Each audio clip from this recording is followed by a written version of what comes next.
किसी गांव में एक शिकारी रहता था और वो रोज शिकार करके अपना और अपने बच्चों का पेट पालता। एक मर्तबा ऐसा हुआ कि शिकारी जब शिकार करने जंगल की तरफ गया तो उसे आसमान में एक बहुत ही खूबसूरत और नायाब चिड़िया उड़ती नजर आई। चिड़िया को देखते ही शिकारी के मुंह में पानी आ गया और वो सोचने लगा कि अगर किसी तरह ये नायाब चिड़िया मेरे हाथ लग जाए तो इसे बाजार में महंगे दामों बेचकर खूब पैसे कमाऊंगा। ये सोचते ही शिकारी ने बड़ी चालाकी और होशियारी से शिकार के लिए जब अपना जाल बिछाया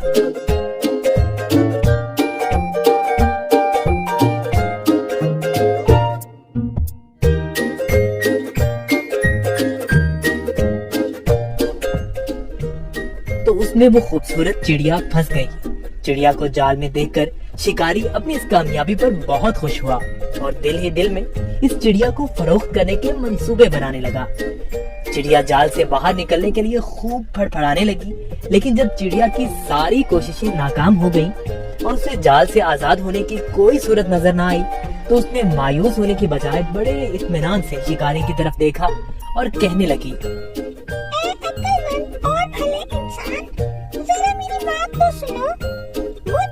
छोटी और नन्ही सी चिड़िया को पकड़कर आपको कोई फायदा नहीं होने वाला, क्योंकि अगर तुम मुझे ज़िब्बा भी करते हो तो मेरे थोड़े से गोश्त और गिनती की चंद नरम और नाजुक हड्डियों से तुम्हारा क्या बनेगा। और अगर तुम मुझे बाजार में फरोख्त भी करते हो तो तुम्हें कितने रुपए मिलेंगे। लेकिन तुम मेरी बात मानो और तुम मुझे इस कैद से आजाद कर दो तो मैं तुम्हें इसके बदले 3 ऐसी कीमती और अनमोल नसीहतें करूंगी जो हमेशा तुम्हारे काम आएंगी। इनमें से पहली नसीहत मैं तुम्हारे हाथ पे बैठ के करूंगी और नसीहत ऐसी होगी जिसे सुनकर तुम्हारा खून और बढ़ जाएगा। और दूसरी नसीहत दीवार पर बैठकर करूंगी जो बहुत ही आला और कारामद होगी। इसके बाद तीसरी और आखिरी नसीहत दरख्त की शाख पर बैठकर करूंगी। इसलिए अब तुम्हारी अक्लमंदी का यही तकाजा है कि तुम मुझे आजाद कर दो और मेरी तीनों नसीहतों पर अमल करके दुनिया में बड़ा नाम कमाओ। शिकारी ने चिड़िया की ये पेशकश सुनकर थोड़ी देर सोचने और गौर करने के बाद उसकी बात मानते हुए जाल की रस्सी खुद खोल दी। रस्सी खुलते ही चिड़िया उड़कर शिकारी के हाथ पर आ बैठी।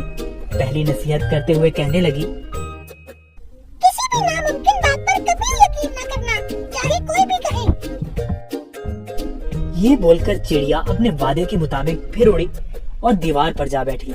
वहीं से दूसरी नसीहत करने लगी, गुजरी हुई किसी भी बात का गम कभी न करना। मेरे इस छोटे से वजूद में 10 दिरहम का एक ऐसा कीमती मोती है जिसकी मिसाल पूरी दुनिया में कहीं नहीं।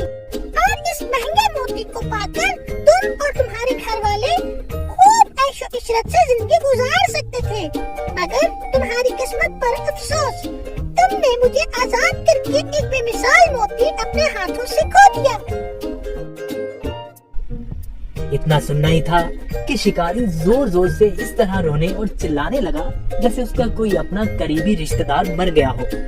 रोते रोते बार बार ठंडी आहें भरता और कहता, हाय हाय मैं तो लुट गया, बर्बाद हो गया। अरे मुझ बेवकूफ ने क्या कर दिया, हाथ आए खजाने को खो दिया। ऐसी नादिर चिड़िया क्यों आजाद कर दी। शिकारी जब खूब रो धो चुका तब चिड़िया ने उसे मुखातिब करते हुए कहा,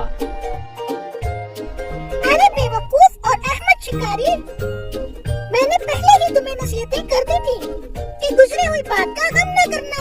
जब ये बात हो ही गई थी तो अफसोस से हाथ मलना किस काम का। और हाँ, ए नादान शिकारी, तुमने मेरी पहली नसीहत भी तो गौर से नहीं सुनी। मैंने कहा था ना कि किसी भी नामुमकिन बात का हरगिज़ यकीन नहीं करना चाहिए, हाँ वो कैसी ही क्यों ना हो। अब जरा अक्ल से काम लो और देखो तो सही, मुझ नन्ही सी जान का पूरा वजूद 3 दिरहम से ज्यादा का नहीं है, तो फिर 10 दिरहम का मोती मेरे छोटे से वजूद में कैसे हो सकता है। बेशक कहती तुम ठीक ही हो ऐ नन्ही मुन्नी चिड़िया, वो तीसरी नसीहत तो बताती जाओ।